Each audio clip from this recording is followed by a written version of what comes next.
Hello and welcome to Research Gossip. Thanks so much for wanting to gossip with me today and yap about research. I'm really looking forward to it. Let's dive in. Hello, are you interested in listening to a CEU, continuing education? What's the U? I don't know. I will look it up. CEUs for OBMers, ABAers, behavior analysts for free. You come to the right place. Research Gossip. Welcome to OBM Research Gossip.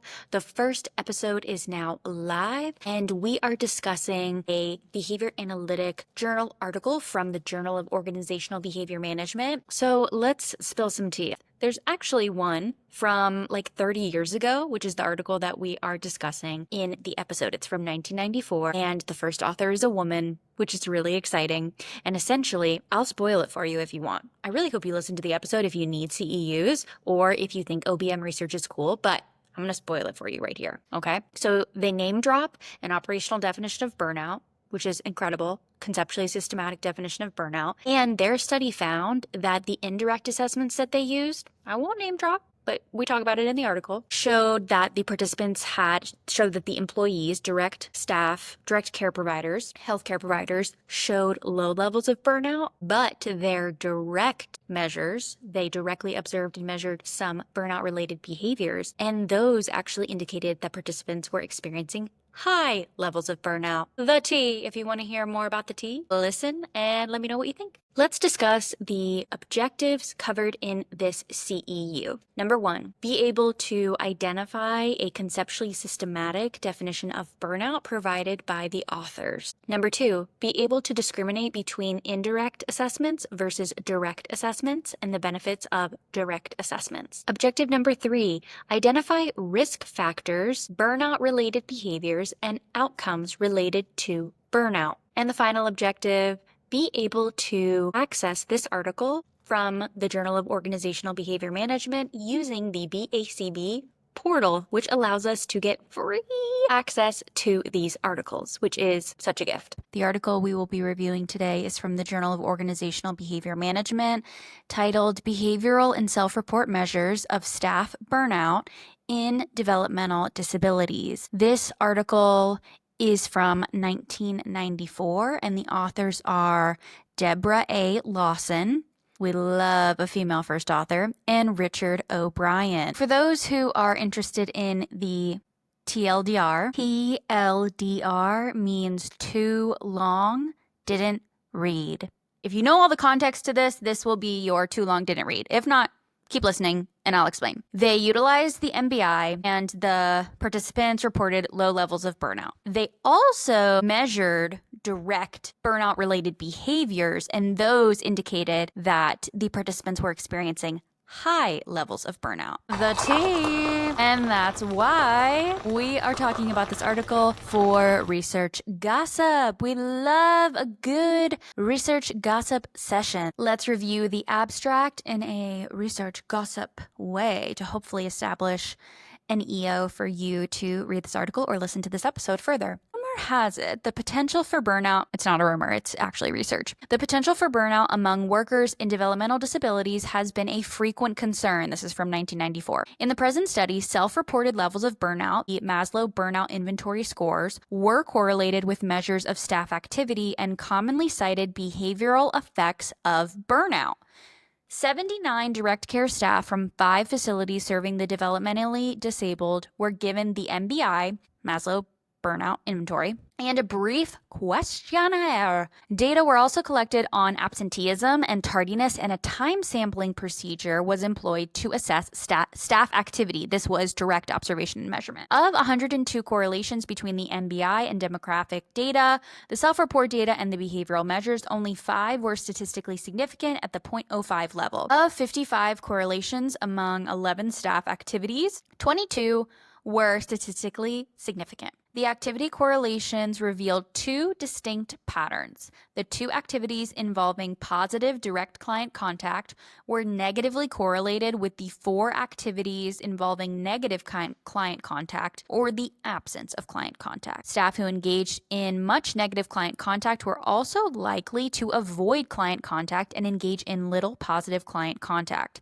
Staff exhibiting such behavior patterns would be described as burnout with respect to job performance. Given the limited relationship between self-reports of burnout and staff performance, it would seem prudent, almost 30 years ago, it would seem prudent to include some direct observation of staff behavior in burnout research. Period. So let's get into it. This type of article is labeled as a research article. First question, does this article provide a definition of burnout? Yes, actually. This article is an oldie but a goodie, and it actually provides several definitions of burnout and a conceptualized definition of burnout as a behavior analytic definition, which is shocking to me. This is the real tea. Why is nobody using this definition? Like, I'm going to start using this definition because it's so good. They provide the Maslow 1982 definition of burnout, which has been conceptualized as a state of emotional exhaustion, depersonalization, and a lack of personal accomplishment. In case you have not heard, emotional exhaustion, like feeling really physically and mentally tired. Depersonalization is like you're dissociating at work, but like at the wrong times, and it's like really impacting your work because you're just burnt out. And a lack of personal accomplishment means that you don't feel as though the work that you are doing is actually adding value, which is 100% not the case, but that's what it feels like when you're experiencing burnout. They also provided another definition from Veninga, 1979, which defined burnout as a debilitating psychological condition brought about by work-related factors that result in lower productivity and morale. Okay, well, we cannot operationally define morale, so that's going to be difficult. They also included a definition from Brill, 1984. Additionally, an expectationally mediated, job-related, dysphoric, and dysfunctional state in an individual who has, one, functioned for a long time at adequate performance and affectional, what does that mean? Levels in the same job situation, and who, number two, will not recover from previous levels without outside help or environmental rearrangement. Yeah, that's why burnout is literally the worst. Okay, so this is where we have the definition, the behavioral analytic definition from this article a million years ago. Behavioral terms, burnout may be viewed as a decrease in the rate of desirable behaviors within the work situation as a result of extinction produced by a lack of reinforcing contingent consequences. Emotional exhaustion, depersonalization, and lack of personal accomplishment may then be viewed as extinction-induced emotional responses. Amen. Now let's move on to talking about the participants who were involved in this study. So the participants were staff working with individuals with developmental disabilities, and they were labeled as direct care staff, but they included the gossip, if you will. They included all of the employees, like some were administrative workers, cleaning staff, but they mentioned that all employees did engage in some level of direct care. So consider direct care staff. Here are the measures that were used. The Maslow Burnout Inventory was utilized. So this is like the golden standard of measuring burnout outside of behavior analysis. It is a questionnaire, and therefore it is an indirect measure of burnout. Lawson and O'Brien wanted to almost kind of compare if the MBI showed similar or the same results as measuring and observing direct behavior. So here's what they did. Since the definition of burnout, they provided a lot of definitions of burnout, but like we still have no idea what it is. It's really hard to measure. So they had the participants take the MBI plus a questionnaire. So they filled out the MBI. It's like from a scale of 1 to 6, rate these statements of how you feel. And then a questionnaire asking like demographic data, your caseload, work hours, and intention to resign, which is a common measure for trying to capture intention to turnover, which is a separate measure from turnover. And they also used a time sampling procedure. This is the direct measurement, the direct observation and measurement. They used a time sampling procedure to measure staff activity. The dependent variables that they labeled are desirable work-related behavior, undesirable work-related behavior, non-work-related behavior, and other. But let's dive a little bit deeper into what exactly that means. Okay, so here's the real gossip. The desired work-related behaviors included positive interaction with the client, custodial care with positive client interaction, administrative tasks like paperwork or attending a meeting, or off-unit work-related, so like taking a client on an outing such as shopping. Undesirable work-related behavior included negative interaction with client, custodial care without client interaction, avoiding clients like watching television. You're watching television at work? What? Non-work related behavior, off task in work area, for example, eating. Okay, is eating off task? Like, are they getting lunch breaks? I'm sure they are.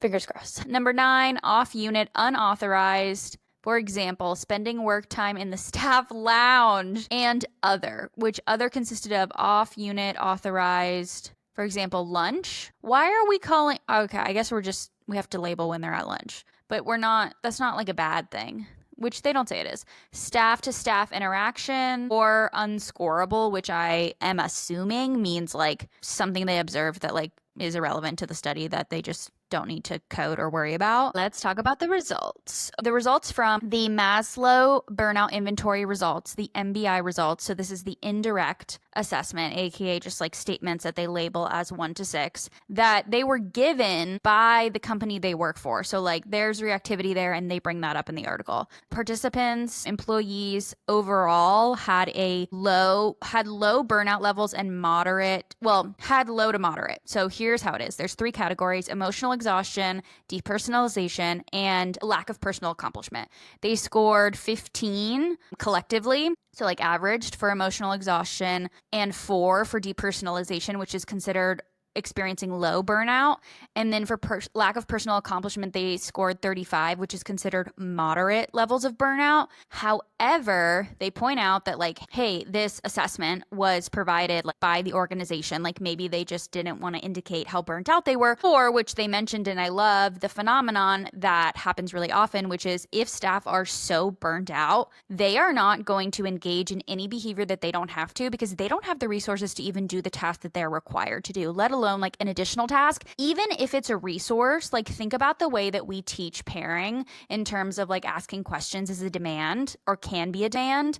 Think of it that same way for employees. Even if you're trying to help them and give them a resource, if you're giving them a task to do, if you're placing a demand on them, even if you're trying to help them, or even if it's a resource, they're not going to be able to contact that if they aren't able to do their other tasks. So the observational data, the direct observation data, suggested that staff that were experiencing burnout had lower levels of job performance, which included negative client contact and avoiding client contact, and little positive client contact. So, in other words, what happened in this study is that the MBI suggested they have low levels of burnout. So like, we don't have to worry about that. That's not really true.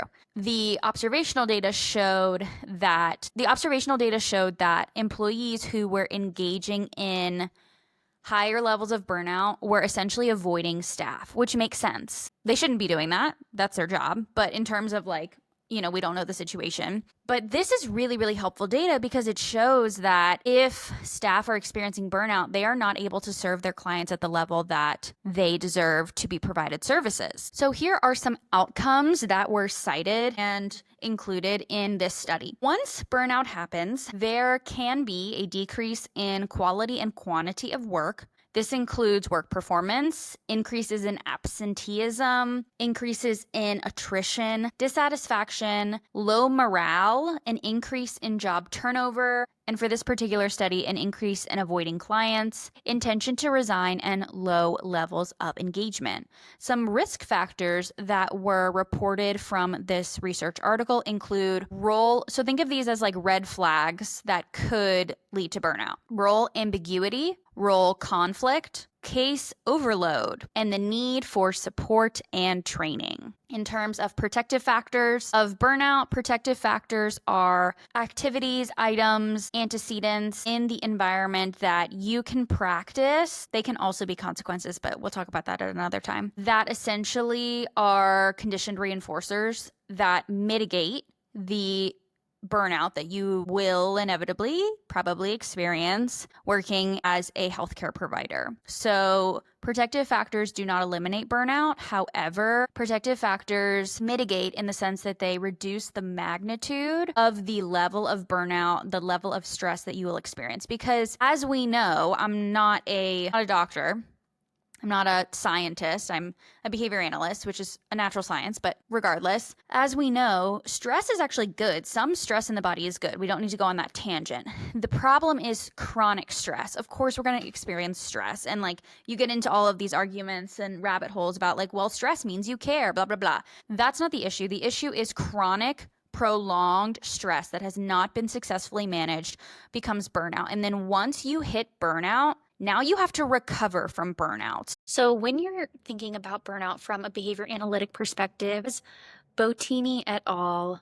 2024 recommends what I think is the most helpful for BCBAs is to think about burnout as an outcome. That is a consequence of burnout-related behaviors which occurred due to those risk factors. So it's really, really important and way more effective and healthy and better for organizations and better for employees and better for clients if we pay attention to these risk factors and ensure that there are protective factors in place so that employees never even experience the full burnout. They may have symptoms related to burnout, but they aren't actually getting burnt out because the system is not letting them get to that point. And that's what I can only hope for. I did have some questions. If I was pals with these authors, Lawson and O'Brien, I would ask them just for some clarity regarding some of the other behaviors that they measured. Like they measured absenteeism and something else separately.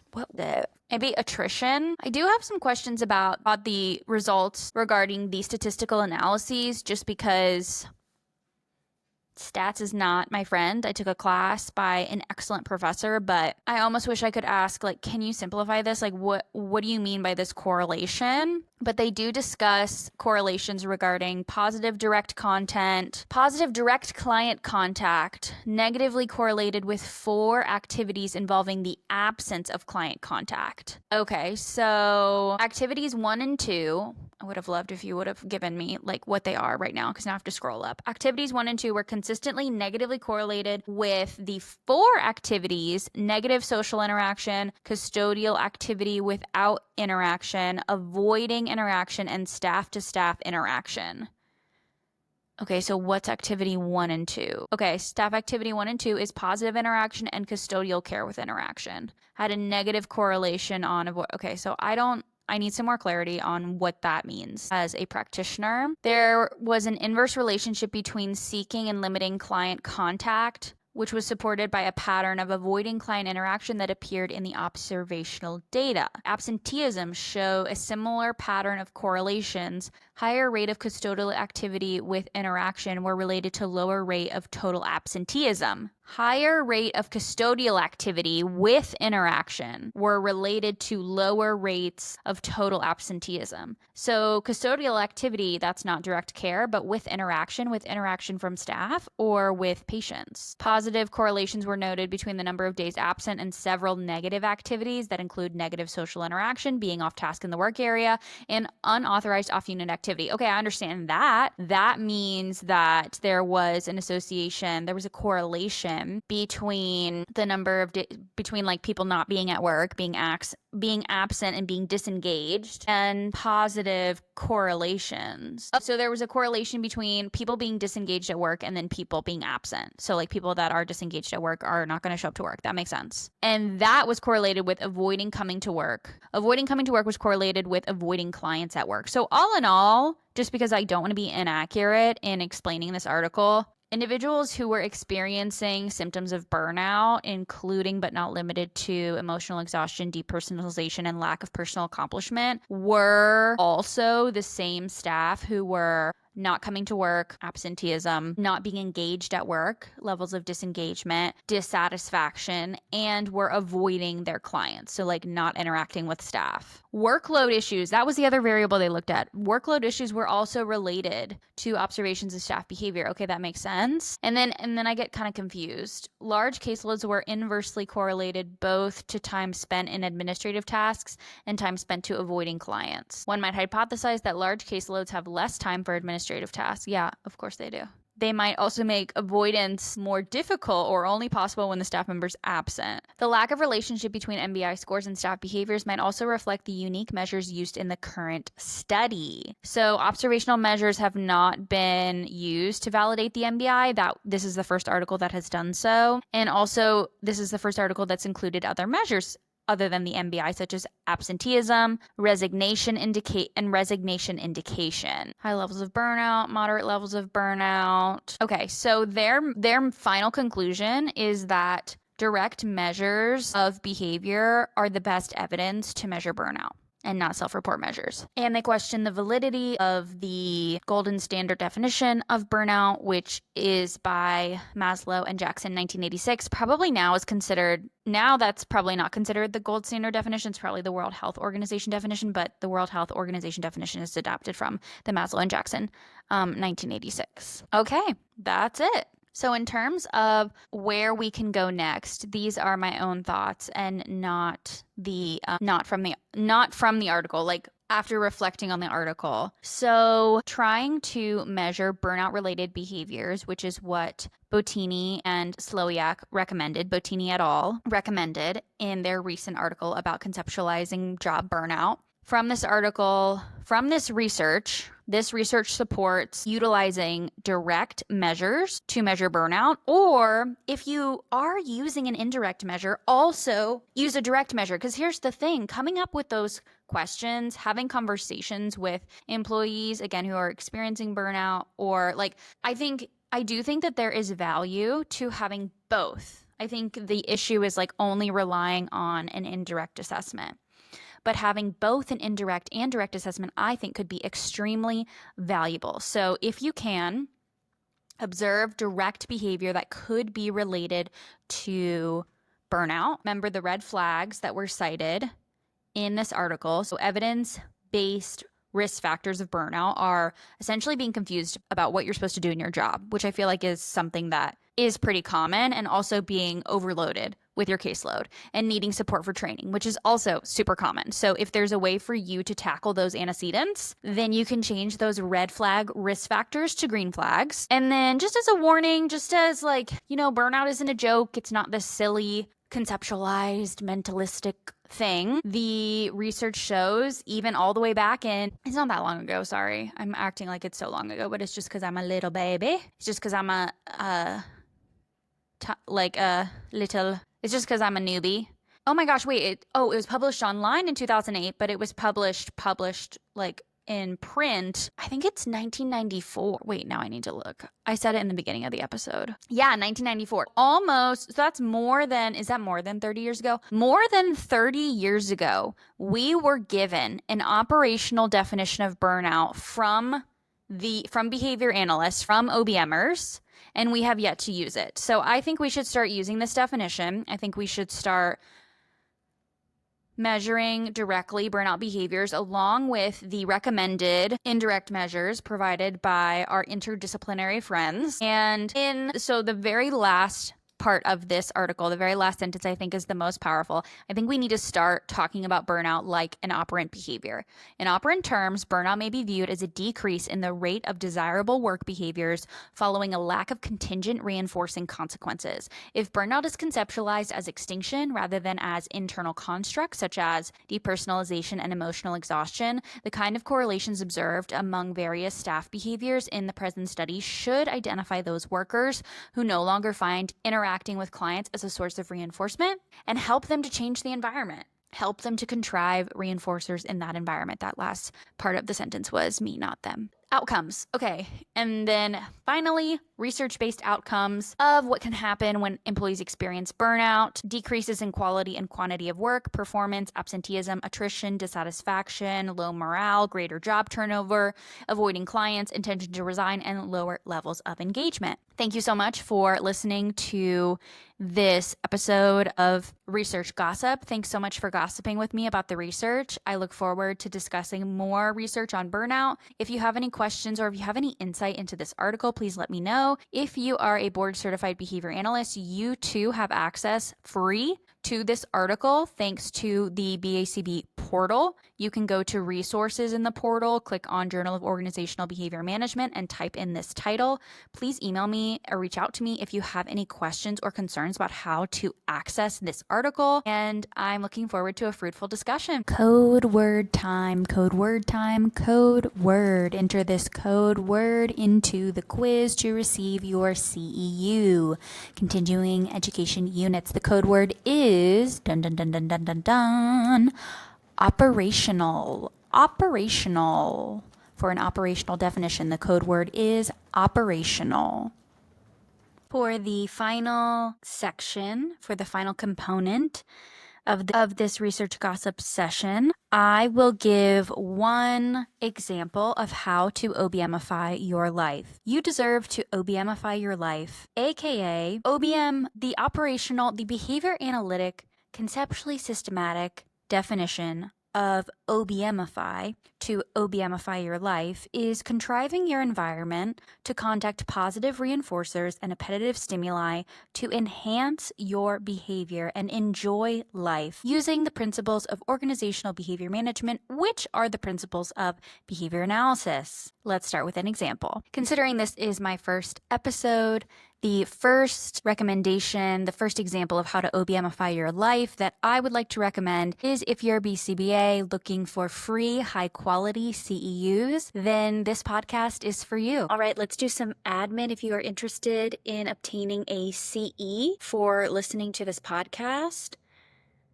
I would encourage you to review the Learning CE event checklist. That is currently what I am looking at. The first task is identify and vet the instructors. You can find my CV on LinkedIn or on my website. I am an ACE provider.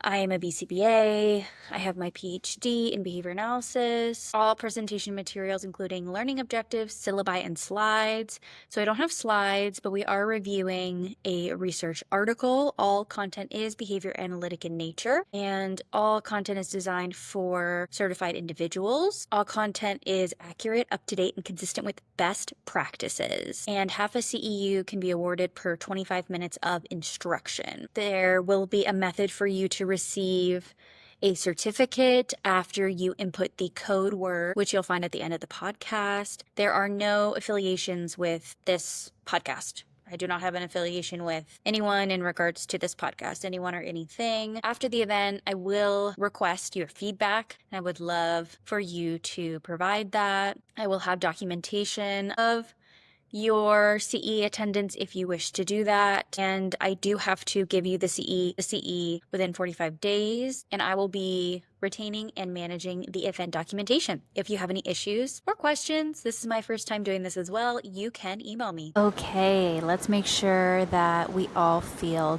good about where to find this article.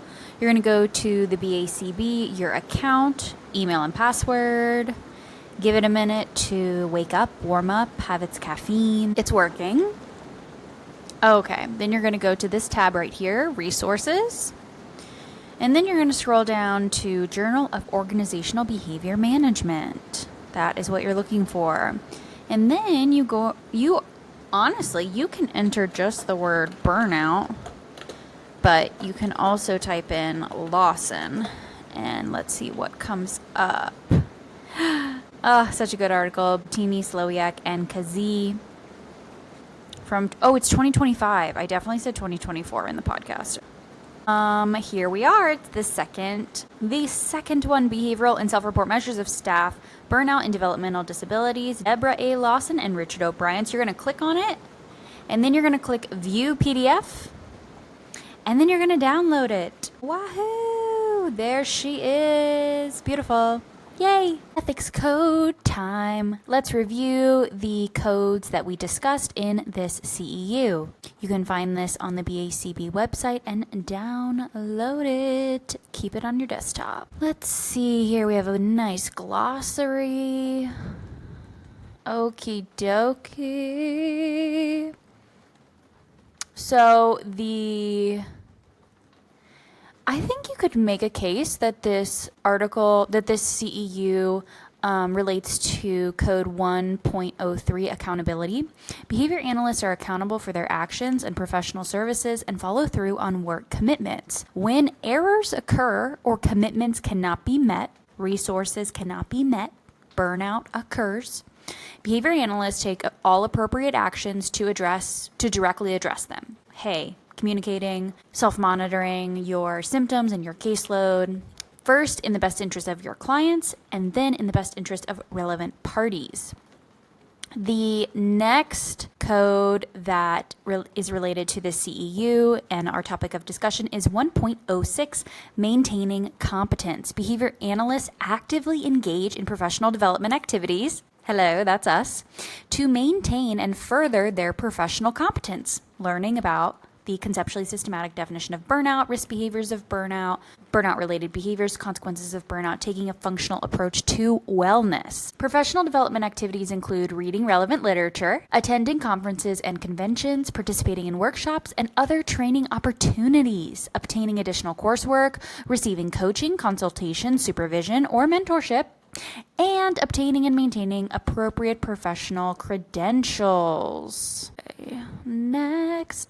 Let's see here. I think the next one is assessments. Yes, the next one that is relevant to us for right now is 2.13 or 2.13, selecting, designing, and implementing assessments. Before selecting or designing behavior change interventions, behavior analysts select and design assessments that are conceptually consistent with behavior analytic principles. It was part of our discussion when we were talking about the difference between indirect assessments versus direct assessments, and also having a conceptually systematic definition of burnout. Conceptually systematic with behavioral principles that are based on scientific evidence and that best meet the diverse needs, context, and resources of the client and stakeholders. They select, design, and implement assessments with a focus on maximizing benefits and minimizing risk of harm to the client and the stakeholders. They summarize the procedures and results in writing. And let's see if there are any others that we specifically discussed. I would say responsibility to clients. When we're talking about providers experiencing burnout, they're not able to provide the high quality of services to their clients. And we have a responsibility to our clients as per the code 3.01. Behavior analysts act in the best interest of their clients, taking appropriate steps to support clients' rights, maximize their benefits, and do no harm. They are also knowledgeable about and comply with applicable laws and regulations related to mandated reporting requirements. And I think those were all of the ones that we specifically covered. Let's make sure. Yep, I think that is it. Awesome. So several codes that were covered. We love it. All right, now let's review the task list items to see which ones were most relevant for what we just discussed. I would say discussing positive and negative reinforcement contingencies, B4, create operational definitions of behaviors, C1, C2, distinguish among direct, indirect, and product measures of behavior. We did talk about time sampling, design. They talked about one of their dependent variables was time sampling, which is C6, design and apply discontinuous measurement procedures. C8 as well, evaluate the validity and reliability of measurement procedures. C9, select a measurement procedure to obtain representative data that accounts for the critical dimension of the behavior and environmental constraints. We did critique and interpret data from single case experimental designs, D6. And we did do E1, identify and apply core principles underlying the ethics code for BACB certificates. E3, develop and maintain competence by engaging in professional development activities, for example, reading literature, seek consultation, establish mentors, identify personal biases, maybe that could be a burnout, and how they might interfere with professional activity, E11.